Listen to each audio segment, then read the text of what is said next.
Mishcon Academy Digital Sessions.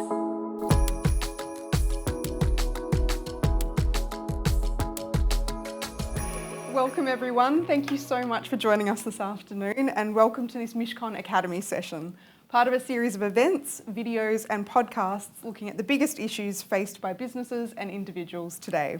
I'm Sarah Lau, Senior Communications Manager at Mishcon Duryea. Before we start, some housekeeping. For anyone joining online, you have joined this session automatically on mute and without video. If you have any technical issues during the event, please feel free to let us know via the chat and one of the Mishcon team will be able to assist. We will have time for questions, so to ask a question online, please use the Q&A function at the bottom of the screen. And if you're in the room, when we get to that point, please just raise your hand. I am delighted to introduce today's guest, Bret Easton Ellis. A renowned author known for deftly blending satire and social commentary, Bret launched his literary career at the age of 21 with the novel Less Than Zero. Since then, he's published another 8 books, including his most famous work, American Psycho, and worked on countless screenplays. In 2013, he launched the Bret Easton Ellis podcast, where he speaks with guests about film, television, music, literature, and everything in between. His latest novel, The Shards, follows 17-year-old Bret and his high school friends in 1980s Los Angeles. As a serial killer starts targeting teens across the city, Bret's paranoia and obsession grow. It's both a completely fictional account of this time, as well as a deep dive into the real Bret's formative years. It's also a story he's been attempting to write for nearly 40 years. Bret, welcome. Thank you for having me. I appreciate it. So The Shards is a story that you've tried to write multiple times over the years. What do you think was different this time around? Well, I'm old. I think that was the key to unlocking this book that I first thought about when I was 18. I was already working on Less Than Zero, and I was involved in this thing I called it the Less Than Zero project that I began when I was 16 years old. And I was working on that at 16 and 17. And then a series of events happened when I was a senior in high school, when I was 17, that altered everything. It was kind of the moment where adolescence gets corrupted into adulthood. And that was my moment, my senior year at high school. And so I put away Less Than Zero and I attempted to write The Shards, which is in many ways a warning about writerly imagination and how it can get away from you.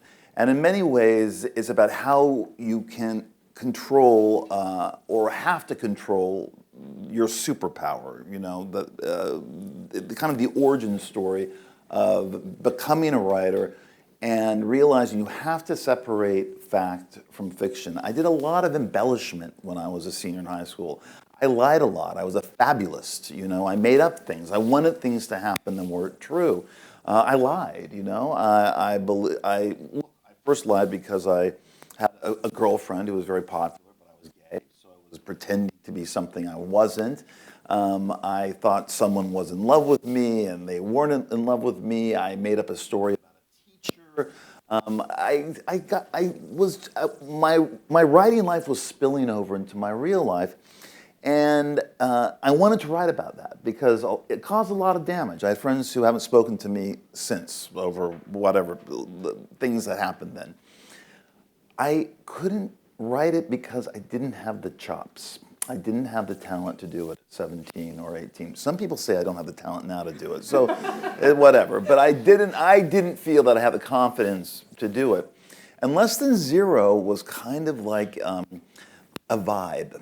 It was a vibe novel. It was kind of like a hangout novel. And I thought, okay, the 17 or 18-year-old can write this book about going to parties and like driving around and just sort of like, you know, maybe doing some drugs and just like having this plotless, a non-narrative book, essentially, that I was trying to find a way to express numbness as an emotion.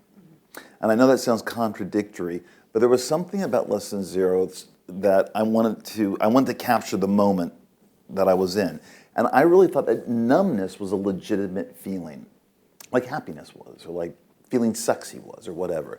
And so that began to preoccupy me much more than this really complicated story with a lot of characters, highly defined, in the Shards. And so, I tried it. I kept coming back to the Shards throughout the decades. Sometimes I'd look at it after I finished a novel, and it just never really landed. And then finally, one night during lockdown, it was April of 2020, I was just thinking about my classmates. There was nothing else to do.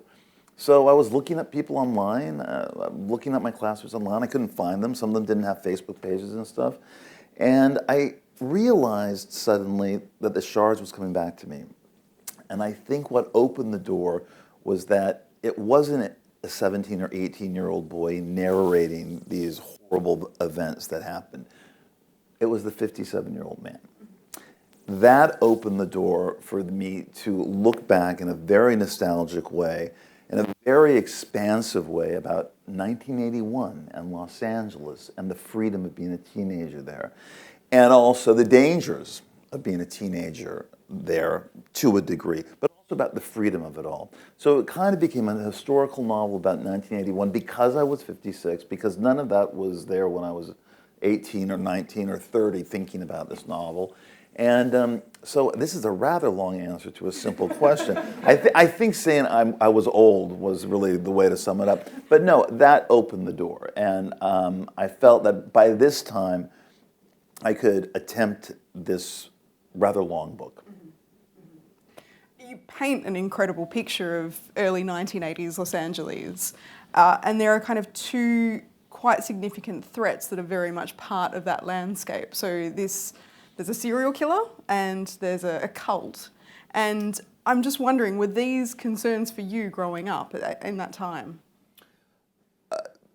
They definitely were. I mean, one of the myths that haunted LA and my childhood at that time was the cult of the Manson family and the Tate LaBianca murders.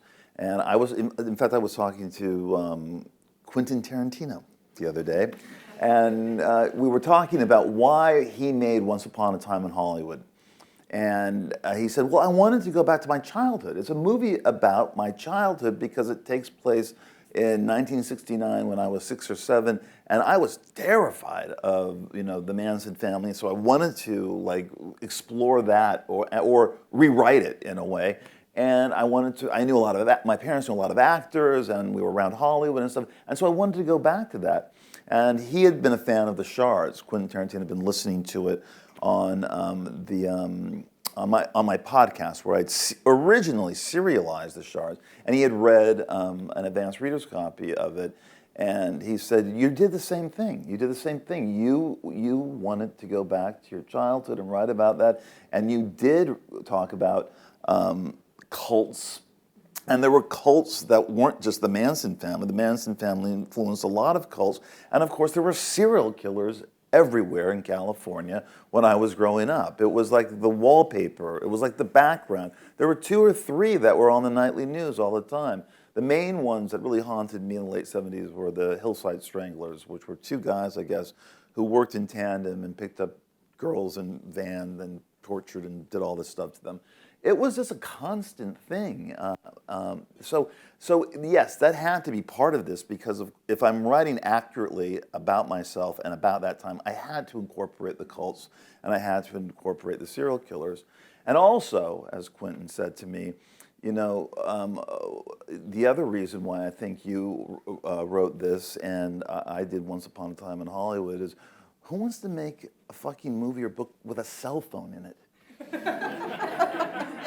I don't want to. And I said, I don't want to either, I guess. I mean, it's such a relief not to have the cell phone in a book. So, I mean, that's not the only reason I wrote this. But, it was a relief not to have it, because so many screenplays you write now, the cell phone is such a problem with plot and, getting people there and withholding information and, stuff like that. So that's why those two elements are weaved throughout it. And I also, there was something about the notion of a serial killer when I was 18 and I was following them. Certain narratives would be building that these serial killers were knowingly or unknowingly creating. What was their motivation? Why did they choose their victims? Why did they leave their victims here? Why did they wait a month for victims? They were telling a kind of story, and I was thinking about that at 17 or 18. I was making this tenuous connection between being a writer and kind of screwing things up with people and my friends and making things up, and also the danger, I thought, of the serial killer narrative. And so it became a metaphor for me really early on, and it has definitely stayed with me until I finally wrote this book. I think there's a quite interesting reflection in the book where you're talking about the news reporting around a serial killer, and this idea that it's almost what isn't described or defined or seen that is somehow more terrifying. And I think in the book you kind of blend this sort of suspense of this sense of suspense and dread and what's hidden and not seen. And I guess that's also then contrasted with, some quite violent scenes. So how do you strike that balance when you're writing? I don't think about it. It's purely emotional. You feel a novel. This is one of the reasons why I hadn't written a novel in 13 years, 12 years. I hadn't felt one. And I've never written a novel in terms of thinking, I think I should write about, a girl from Russia who comes to, or whatever publishers might really want in the current moment. I never did it. I didn't think anyone was going to publish Lesson Zero, and I wrote that completely on my own. I mean, I didn't think that was even going to get published, but I had to write it. I had to make sense of whatever I was going through during my teenage years. And the same happened for American Psycho, for example. I was a confused young man in Manhattan, and I did not want to enter into that world, which was, the Reagan era, yuppie, Wall Street, world of masculinity. And I didn't know kind of where else to go. And so, I became angry and confused. And I think that's how I created Patrick Bateman. Because Patrick Bateman also says at one point, I want to fit in. But he also can't fit into this world because the world is insane. And I don't know if Patrick Bateman really is insane or the world he's a part of is insane and makes him insane. So anyway, I was feeling that, so I had to write that book. And that's how it's been with every book. So I don't know, what happens is a feeling overtakes me about something that's going on in my life. And then for me, I guess for other people, they write songs, they write poetry, they do whatever. But for me, I work it out in a novel. My father, I had huge problems with my father. He was a very problematic parent. He died in 1992. I hadn't spoken to him for a year before he died. And finally, when I wrote this novel, Lunar Park, which really was about my dad, when I finished it, and the last 5 pages are kind of me forgiving him for all of the crap that he did, it was over. I forgave him. And that's how I kind of process my life. So I know you're asking a technical question on one level, but I don't know how much that applies to the feeling I get when I want to write a book. Now, of course, there is a technician, and I do think books are about style, and I do think books are about consciousness, but I'm not overthinking it when I'm working on a book. It's just kind of pure happiness and emotion, and I'm feeling something, and I'm so glad to be finally writing it. Oh, that's fantastic.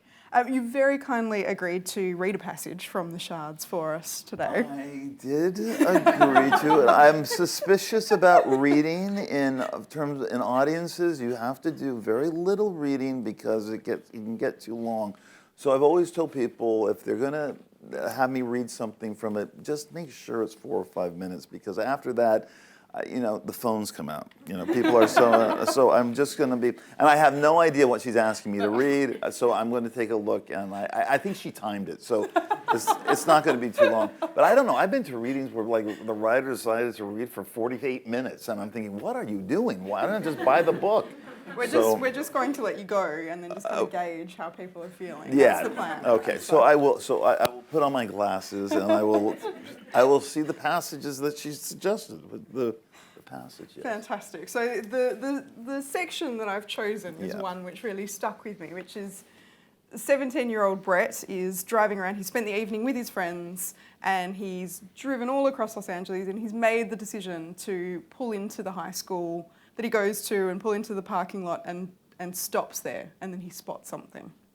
Well, it's the first day of school. It's the first day of his senior year at Buckley. And Bret thinks that Bret has kind of psyched himself up into thinking my senior year is going to be great. I have finally entered in with the popular clique by dating this girl. Debbie Schaefer is one of the most popular girls in school. Her father's a famous movie producer who becomes a pivotal character in the novel. And his two best friends are Tom, the quarterback, and Susan, the unattainable, beautiful prom queen.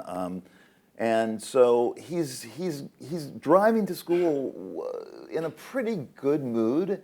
He thinks this whole facade that he's created is really going to work this time, and he's just going to move through this and pretend to be what he calls a tangible participant, pretending to be a boyfriend to a popular girl, and smiling and going to the football games and being what a senior entails or what he thinks. And so I think this is when he's driving, the first day when he's driving to school, and I'm looking at this, and you want me to end it there. Oh, that's not so long at all. That's this is pretty short.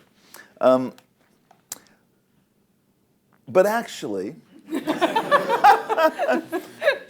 this is the night before school.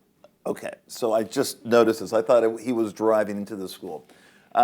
So Bret, on the night before school, decides to drive up to the school like at about 11 midnight, just hang out there. He doesn't want to go home. Smokes a clove cigarette. He's listening to Peter Gabriel, Games Without Frontiers. And he's just sitting in his car thinking about,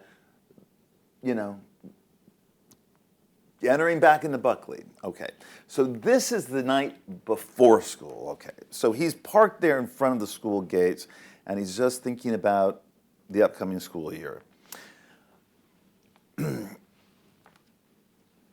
The school spanned 18 acres and was mostly darkened at night. There were rooms lit in the library and the administration offices, as well as the occasional sodium light that dotted the hillsides surrounding the school, illuminating the path up to the sports field, which was visible from the top of Beverly Glen when you were looking downward at the campus, but not at the end of Stansbury, where only the deserted parking lot, the bell towers beyond the gates, and one or two buildings were within view. Everything else was dark.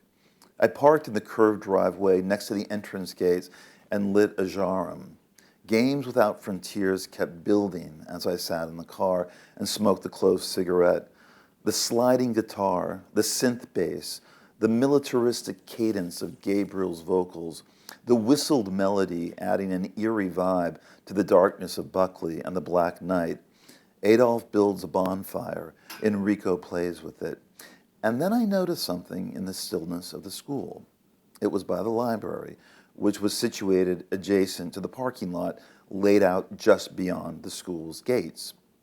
I saw the lone beam of a flashlight traversing over the trees that lined the hillside the library was nestled beneath. And judging from where the beam emanated, it was in the courtyard below the second floor of the two-story building. And whoever was holding the flashlight steadied it until the light wasn't moving anymore, as if the beam was focused on something. I first noticed the light guiding whoever was holding it down the stairs and along the walkway that led into the courtyard, which wasn't visible from where I sat. And I wondered what it was focusing on. The benches beside the koi pond, the statue of the school's mascot, the Buckley Griffin, a mythical creature with the body of a lion and the head and wings of an eagle, a gold life-size edifice rising up on a stand beside the koi pond. Was it the small waterfall that quietly cascaded into it? Was it the date palms draping over the space? In the driver's seat, I sat up, leaning my head down, pushing the visor up to get a better look through the windshield. The beam moved again through the darkness and then settled on a space just a few feet away from where it had originally been. The movement of the flashlight wasn't random. It was precise, as if it knew exactly what it was looking for. Was it a night watchman, I wondered? And then I was confused as to whether Buckley even had a night watchman. I turned and craned my neck and saw the darkened security booth that was always manned during the day, and there didn't seem to be anybody occupying it that night. There was only a beige van parked next to it. I thought briefly maybe it belonged to one of the campus groundsmen prepping the school for tomorrow's reopening. The beam moved again to yet another angle, and I turned down the volume on the Peter Gabriel song and almost immediately heard the high, wavering cries of coyotes somewhere on the distant hillsides surrounding the school. Whoever was holding the flashlight had heard them too, seemingly at the same time I did. The beam of light, which was slowly moving again, suddenly stopped and then quickly swung across the hillside as if it was searching for what was emitting these sounds, the faint howling that signified the animal's hunger. And then the light was gone, snapped off. I thought for a moment I'd imagined it, but in the next instant knew I hadn't. And then I realized that whoever was holding the flashlight, searching the courtyard of the library, was probably heading toward the parking lot. This was an assumption my mind made. It was the drama the writer encouraged.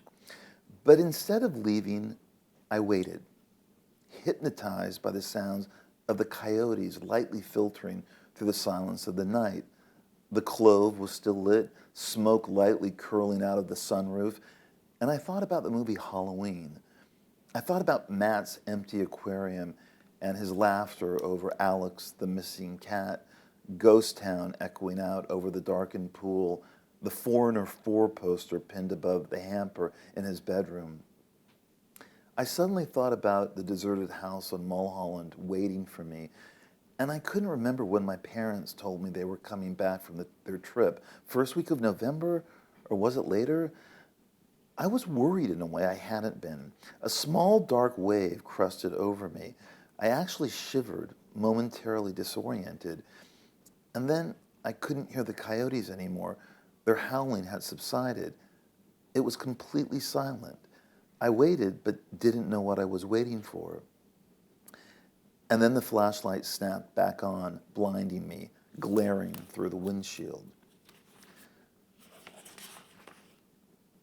Whoever was holding it stood behind the gates, a shadowed figure, maybe 6 feet away from where I sat, just a black shape, a mass.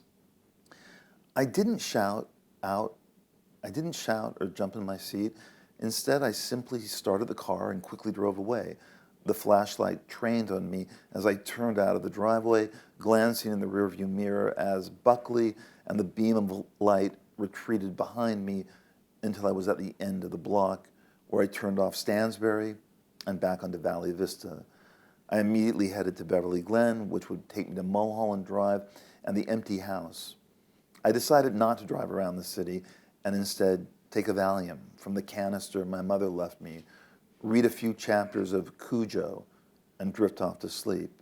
If the Stephen King book was too creepy, maybe I'd pick up my mom's copy of The White Hotel and read that instead.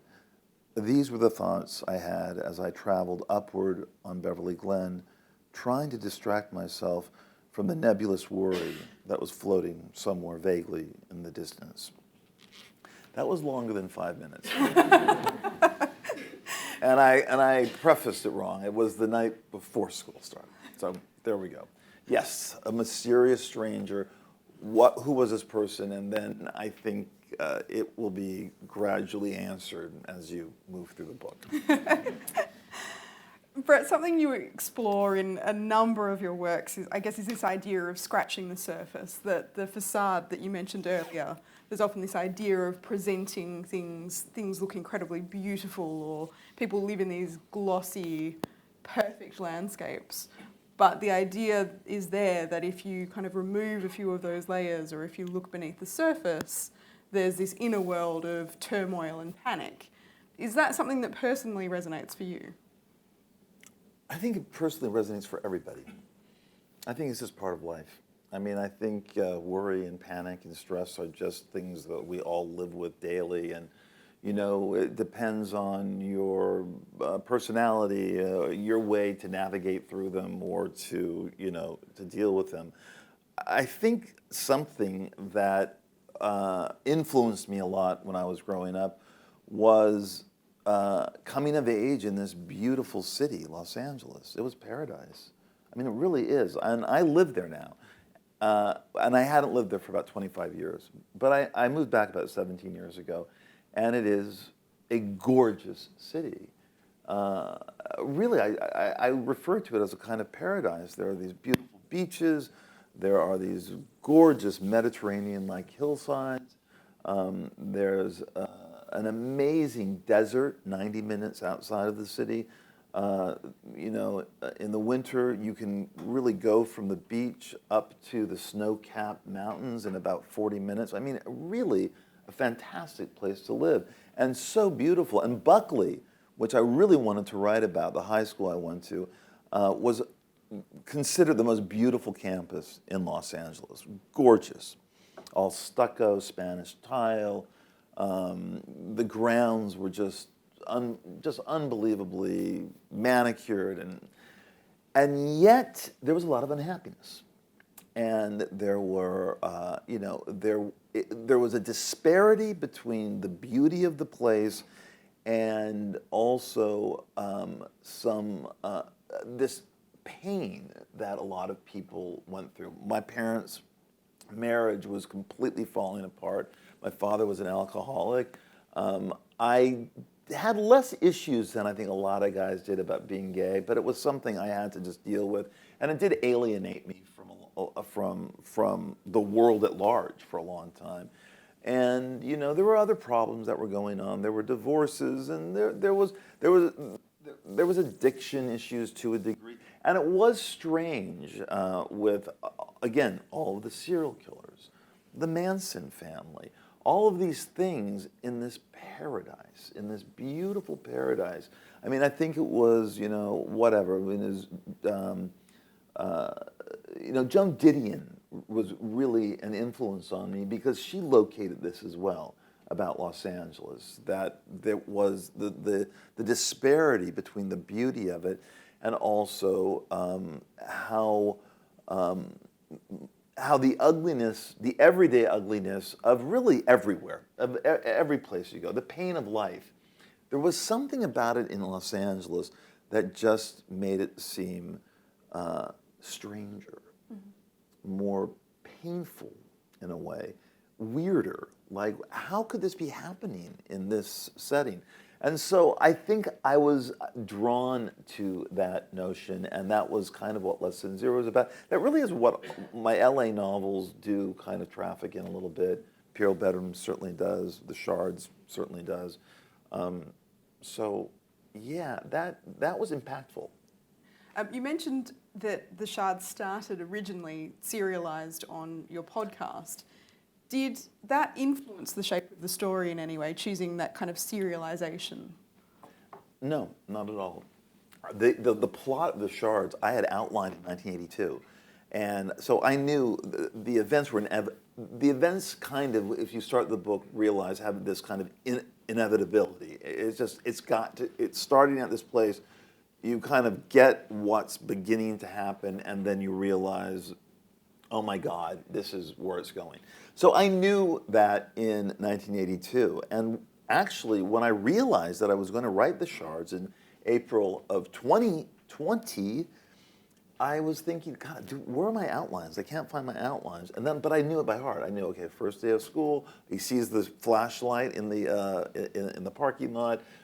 There's the meeting of Robert Mallory. There's a party of Labor Day. There's a Palm Springs section. There's the Beach Club section.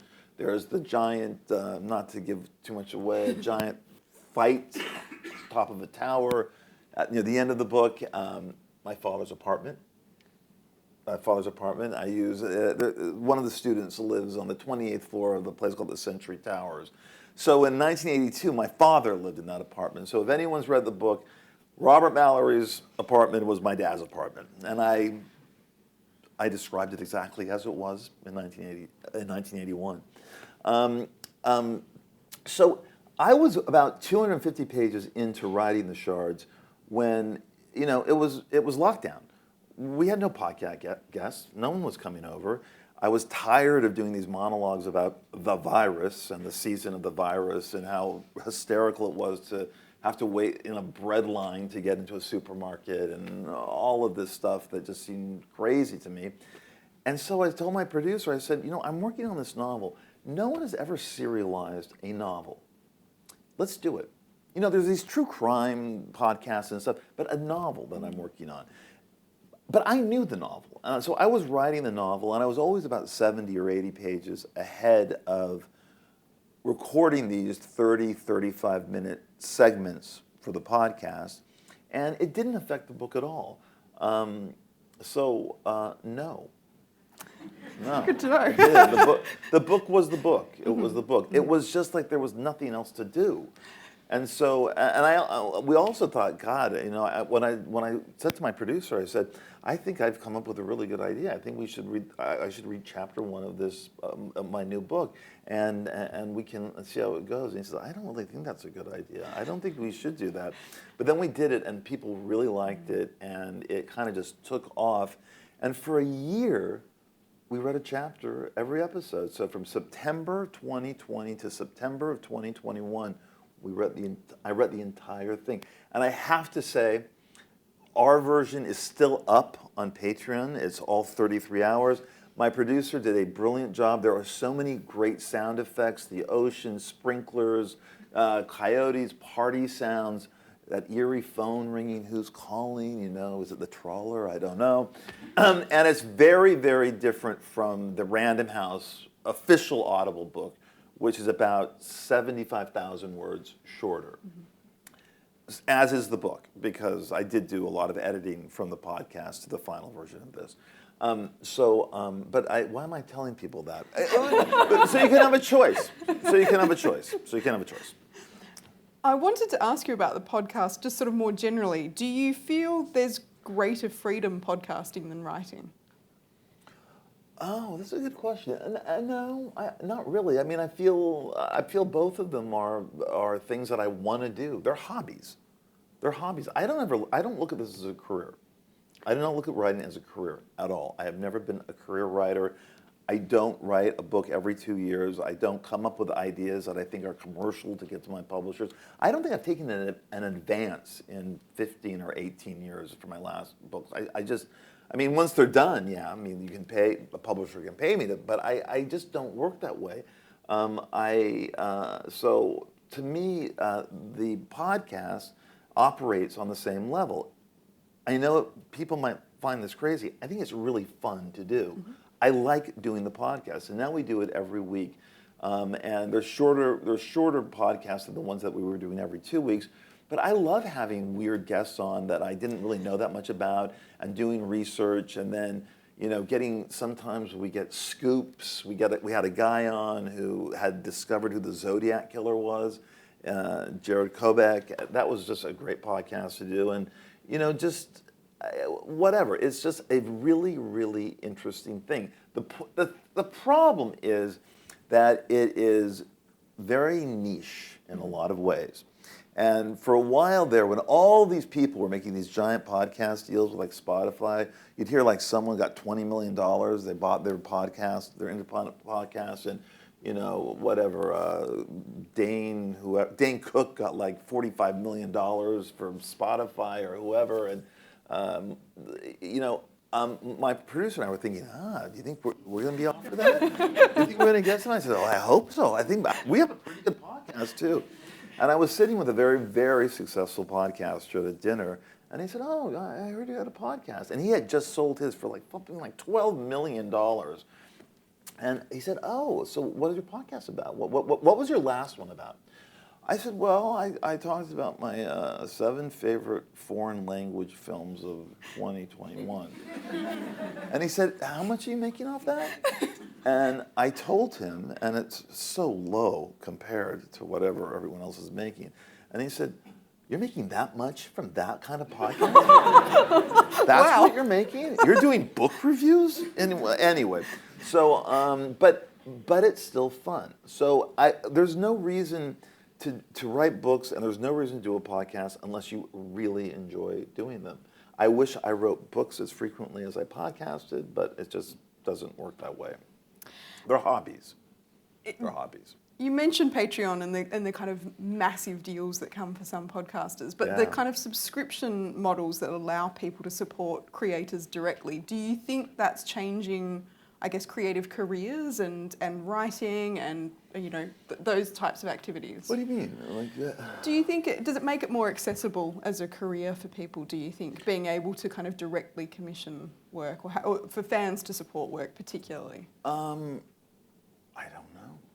I really don't know. I know that we were, in our case, we started our podcast really early on, before podcasting really blew up. In 2012 or 2013, I think we started. And we were working for a company called Podcast One. And how you made money was you did ads. And so I would have to do these ads, these terrible ads, at the beginning, sometimes in the middle, at the end of the podcast, and that was a way to make money. That's how everyone made money. Some people still make money that way. I think some of these big podcasters that make these deals have to do that. But I soon was getting complaints from the sponsors that I just wasn't excited. I just didn't sound excited, and I didn't get excited about stamps.com or, Just Nuts or whatever I was supposed to be selling. People were just saying, "Why can't Bret get as excited about our products as he is about a movie that he's reviewing or whatever?" And I just wasn't. And soon they stopped. Soon no one really wanted me to be a sponsor. So we decided to then go out on our own and do a subscription model, which was happening. And so through that, I know this might not be really answering your question, but through that, we were able to, because it is a lot of work to put a podcast together, and I do believe that creators should be paid or make some money from doing this, and especially if it gives listeners pleasure. And we put out about, 5 or 6 hours of content every month. That's about $1 an hour, more or less. And, look, if you want to pay for it, great. If you want to support it, great. I know there are people who loathe the idea of paying $32 for an IMAX ticket to go see a movie and will only do, $3.99 to stream it. Just depends on how well you want to spend your money. Mm-hmm. I don't know if that even got close to what you were asking me about, but that's where I landed.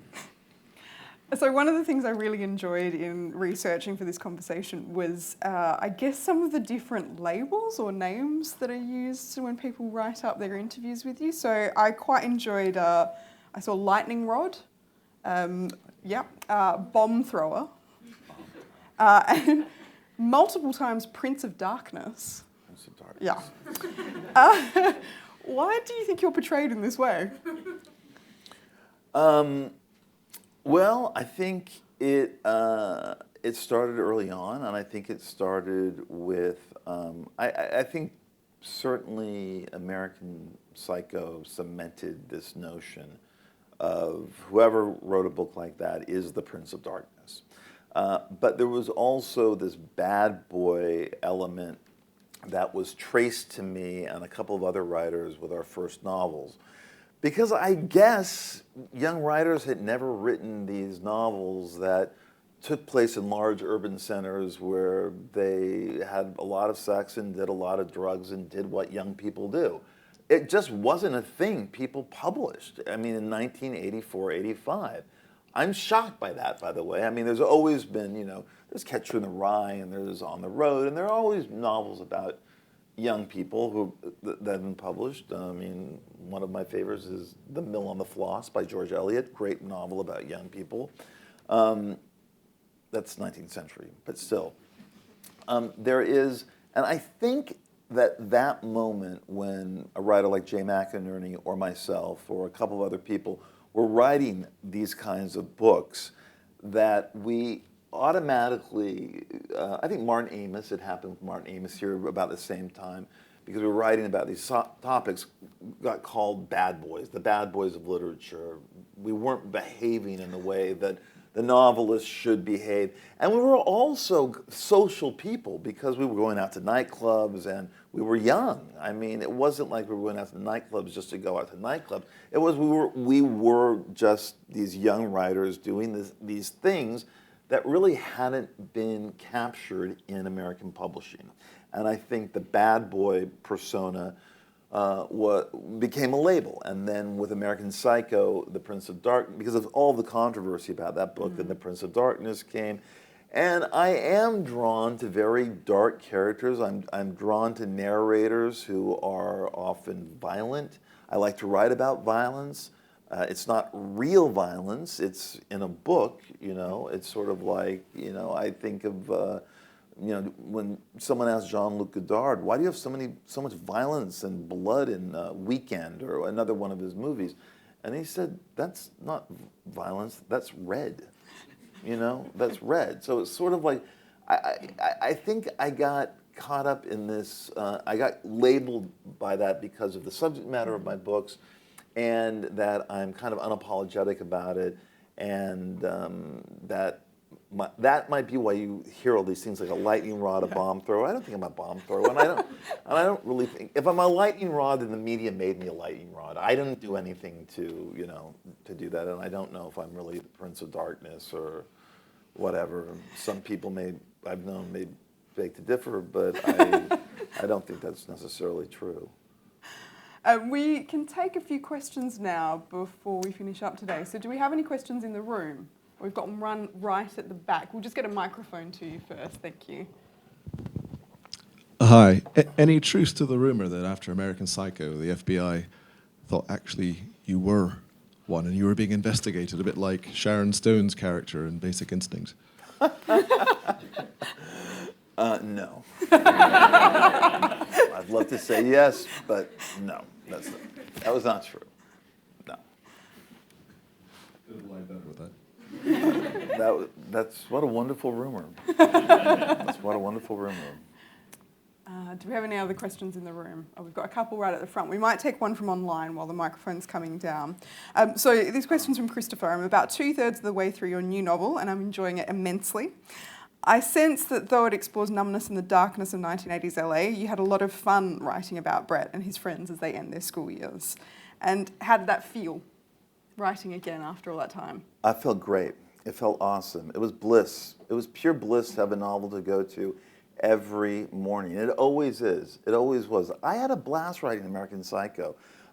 It was so intense, and I was so invested in it. And it's just, I just don't understand the writer who complains about, oh, I got to go to the blank page, and I'm looking at the blank screen. What am I going to write today?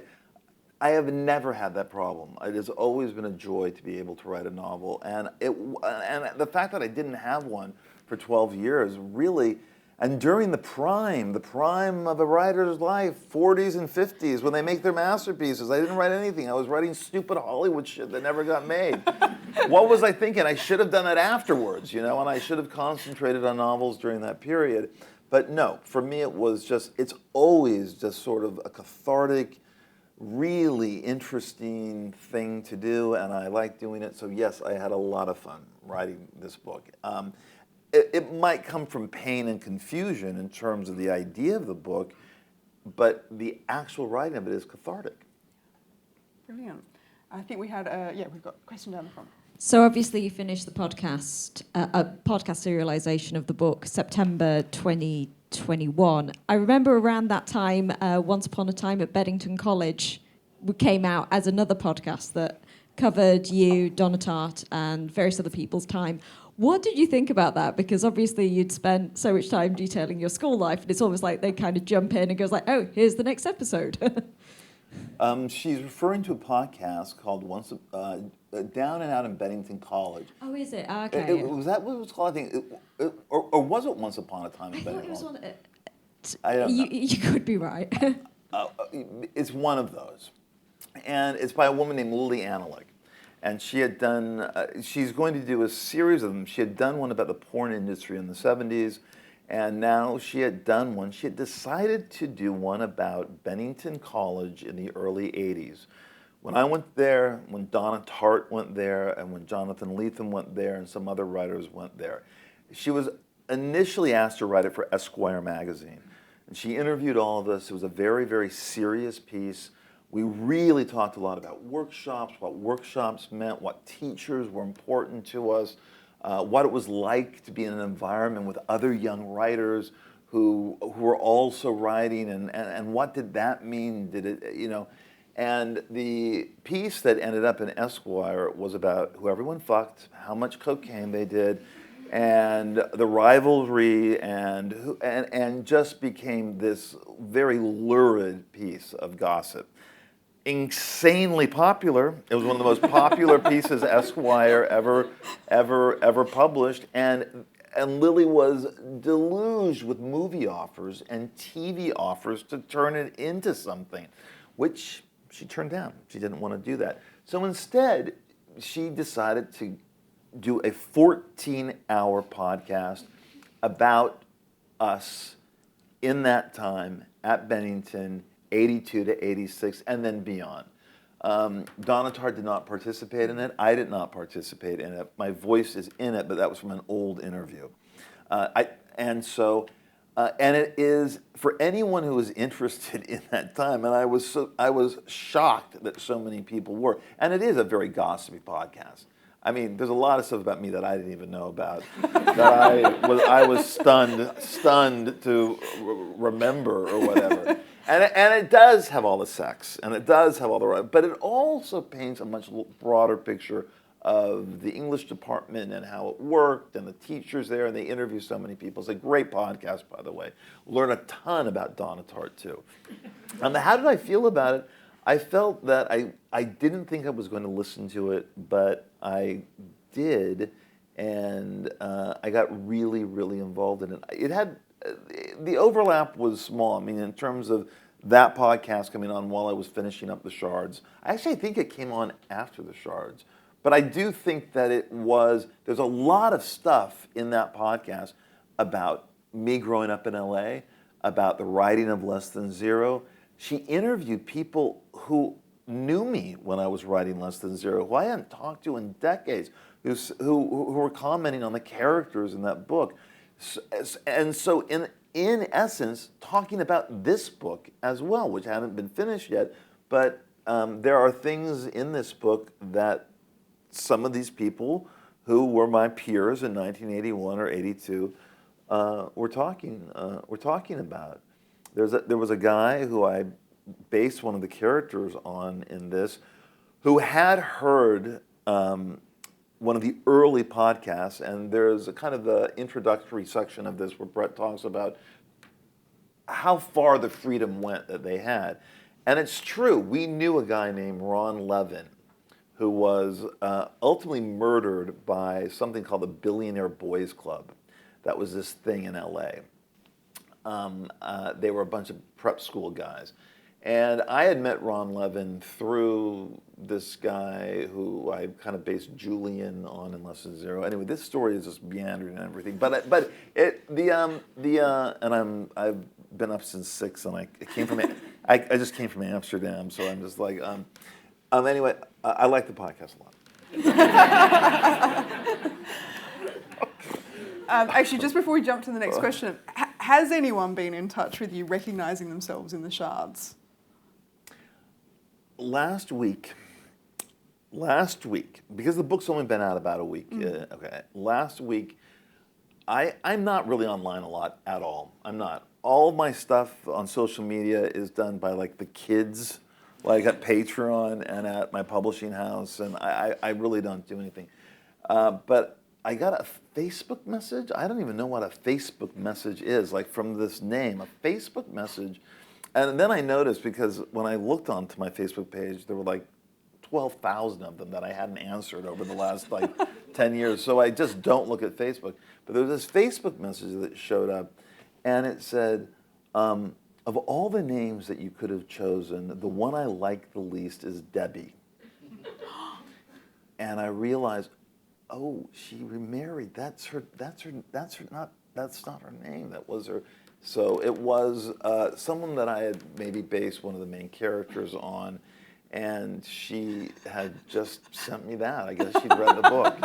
And that's the only one I have so far. Wow. I wonder if more will be in touch, maybe on Facebook or otherwise. You know, this book has been through legal. So I'm not worried. It has been through legal twice at Knopf, and everything is fine. There's a very clear disclaimer as well in there. There is, and some people find that suspicious, that it's so big. And it's there twice. It's true. Once at the beginning and once at the end. We had another question at the front. Hi. This is a question, a slightly more technical question, but it relates to what you were talking about the pleasure and the fun that you have when you're writing, which I think really comes over to me as a reader. I think the pleasure of reading your fiction is huge. And I think that quality of being a page turner, which I really associate with you, that kind of sense of wanting to gobble a book up is really strong in this book. But it really interests me that you say that you seem to be saying that you don't redraft your writing, and you use unreliable narrators, and you withhold a lot of information, and that drip, drip, drip of information is key, I think, to the pleasure that you create for the reader. So I'm just wondering, can you explain how, if your writing is so emotional and so kind of forward, has a lot of forward momentum, how do you create that very careful, skilled withholding of information? Okay. First of all, I don't know. I don't really can't answer that. I do know that there are two phases for me writing a book. Outline is almost the first draft for me. My outline for American Psycho was almost as long as the book. I had so many examples of how I was trying to. How do you put madness on the page? How do you do it without going all Stephen King? And and so I had all these examples. Is it microscopic attention to detail? Is it over observational? Is it whatever it was, whatever the things I was thinking of in order to do it in an original way? I ended up with a massive outline that then I worked off of. Glamorama had a massive outline. All the books did. Lesson Zero was like notebooks and journals and all that stuff. What happens is that is a very emotional first draft, and this was as well. There's another draft. The cool technician comes in, and the cool technician wants to make sure that stylistically it's working. He does a lot of editing. He rearranges things. But again, as this dedication to this book says, for no one, it really isn't. It's for me. It's the book for me, and that's the only way I can write. I just can't write for an audience. I can't. I know my mother wants me to write a book for her. I know that she wants me to write a book she can read if she likes. I can't do it. I'm writing for myself. So on some level, I guess it's the emotional part is that first draft, and then something comes in, and I'm constantly rewriting and editing in that second movement of the creation of the novel. So yes, super emotional at first, and then another writer steps in. So I think that might be why it reads like that to you. Did we have any other questions in the room? No? Oh, we've got one question right at the back. Hi. Hello. I'm sure you've heard this question many times before, but do you have any particularly favourite novels? And if so, why? Novels of other people, or Yes, of other people. Like. Oh my God! I mean, hundreds. I mean, I just read. I don't know why I'm going to mention The Mill and the Floss again. I don't know why I hadn't read it. I read a couple of other George Eliot books. Of course, Middlemarch is one of my favorite novels. And that was just a joy to read. I really now I'm at an age where I believe that the 19th century authors are the rock stars of the form. I really do think they are. I think Balzac. I read Lost Illusions. I don't know why I waited so long to read Lost Illusions 2 or 3 years ago. It just completely blew me away in terms of this kind of widescreen, panoramic, epic look at, tragic, comic look at Parisian life in the 1820s. One of my favorite novels is Sentimental Education by Flaubert. Madame Bovary's close by. Anna Karenina, I love. More modern writers, I love Philip Roth. I've read everything by Philip Roth. I love that Blake Bailey biography that came out about Roth a year or so ago. Writers that influenced me a lot at certain stages of my life, Don DeLillo certainly did. I was a big Don DeLillo fan, and he was a big influence on Glamorama. Of course, Hemingway. I'll throw in Joan Didion, obviously. When I was younger, Stephen King. Stephen King was doing things with that genre that I had never seen before, because he was taking horror and putting it into a modern, realistic, recognizable world that I had never seen, where he's talking about song lyrics and what movies playing and whatever's going on in the world as background noise to the horrors of that. And so yeah, I mean, I'm an avid reader also, so I've always got books going, and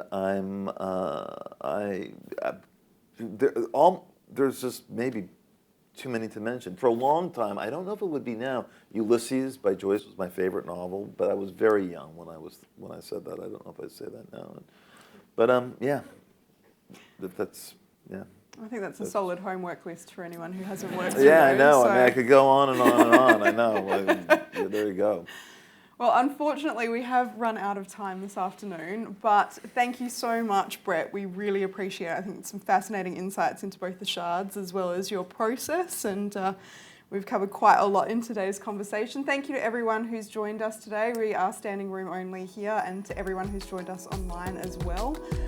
Bret, I do understand you have a little bit of time if people do want to get the Shards autograph, yes. So you can come up and do that. No problem. But otherwise, thank you all so much for joining us, and we look forward to seeing you at another Academy event soon. Thank you. The Mishcon Academy Digital Sessions. To access advice for businesses that is regularly updated, please visit mishcon.com.